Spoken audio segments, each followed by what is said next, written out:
on the ground. It is a big US military effort, this one, and adding to those 280 Marines that will be on the ground very soon, well, that number of US military personnel will be increasing a lot in the next few days to come, because the US aircraft carrier, the USS George Washington, is on its way to the affected area from Hong Kong. That is where around 5,000 sailors were on leave. They've been called back and they will be sent to the affected area. So 5,000 sailors altogether, around 80 planes as well, and that's not only a big US aircraft carrier, that's also the accompanying fleet. That's a destroyer, for example, 2 cruisers, and another supply ship will be there as well, and maybe most significantly there will be helicopters on board, and that will probably be the most important vehicle in the Philippines and in the affected area over the next few days to come, and it will be in the next few days to come, because all this material, the aircraft carrier and its accompanying fleet, well, that'll take at least 1 day, possibly 2 days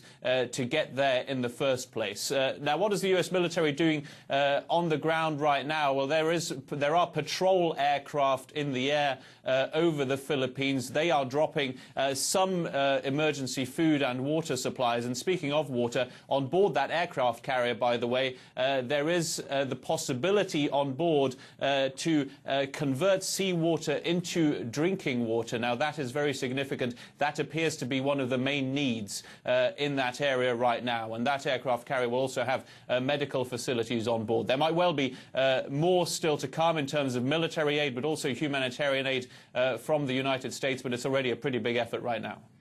France 24's Philip Crowther there. The Philippines Official Disaster Management Council has put the latest official death toll at just short of 1,800, with 82 people listed as missing. The islands of Samar and Leyte were among the worst hit areas, but also falling in the eye of the storm, the north of Cebu. Marie Linton and Mark Thompson report now on how islanders there are dealing with the devastation. An island ripped apart by Typhoon Haiyan. Trees uprooted, power lines are down, and homes across Cebu stripped bare by winds almost reaching 200 miles an hour. Along the roadside, children spend the day holding up signs begging for food. Many of the schools here have been destroyed. I was just in front of the school when it suddenly collapsed. When I saw it, I almost cried. Dozens of people on the island died when the storm swept through on Friday. It could have been far worse. Thousands of residents were evacuated ahead of time. Anne and her young family were at home when the wind started to hit.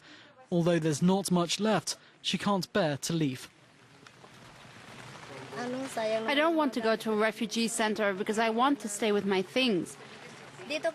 During the typhoon, I remember it was terrible. We all thought the whole house was going to fly away.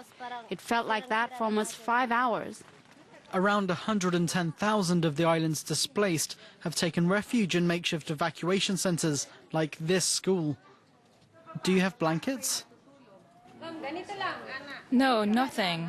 We all just stretch out on the floor and sleep like this. In the face of the devastation, the community is banding together. But further help is needed. Private companies distribute clean water. Others hand out rice. Supplies which, for the moment, are unlikely to last more than a week. It's 5 days since Haiyan unleashed its fury on a string of central islands. For survivors, that's a daily struggle to survive. It's estimated 2 million people are in urgent need of food and water. International aid agencies say they're trying to get to those in need. Robbie McIntyre is with Save the Children and spoke with us a little earlier. It is absolutely difficult. We do have people on the ground at the moment.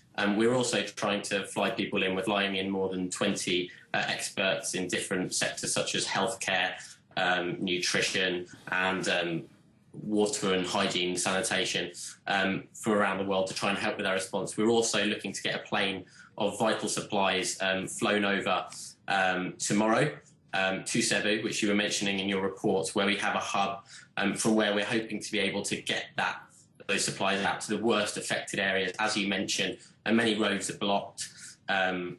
Many airports aren't able to take flights at the moment. Some ferry routes are down.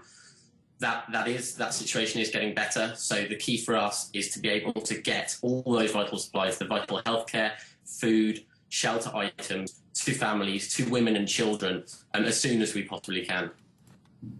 Many rural communities in the central Philippines remain unaccounted for, meaning the full scope of the carnage has yet to be determined.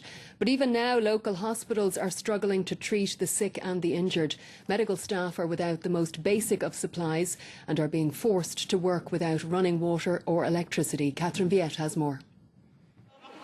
Overflowing waiting rooms as the sick and injured seek medical treatment. Hospital staff are struggling to keep up under difficult working conditions. We are admitting them as much as we can because we cannot refuse them. We are managing them in the available supplies, medicines and manpower. This hospital in Tacloban was badly damaged by the super typhoon, with many corridors still partially flooded. A lack of emergency generators means no power, hampering treatment. I don't know what we can do. She really needs to have an X-ray done quickly so we'll know what's wrong. It's the same story on the island of Cebu, where the Bogo District Hospital has no running water or electricity. Staff there say they're having to make do. We have no water here, and then we just doing all the resources, just like collecting rainwater, just for the use on emergency cases. We need generators because our laboratory is crippled. We cannot do anything without the power. Doctors are forced to treat patients by flashlight until power can be restored. Hospital staff say they desperately need water and the medical supplies promised by the international community. And for their patients, surviving the aftermath of the typhoon may just be the hardest part. Let's move on to some other world news now. And Israeli Prime Minister Benjamin Netanyahu has cancelled controversial plans to build 20,000 new settler homes in the West Bank. Tuesday's move came after the US and the Palestinians unleashed fierce criticism against the project. Netanyahu advised his housing minister the plan was causing unnecessary friction with the international community. Our correspondent in Jerusalem, Gallagher Fenwick, has more. It's an interesting twist. What you basically have is a statement coming very late from the Prime Minister's office in which Prime Minister Benjamin Netanyahu, so the leader of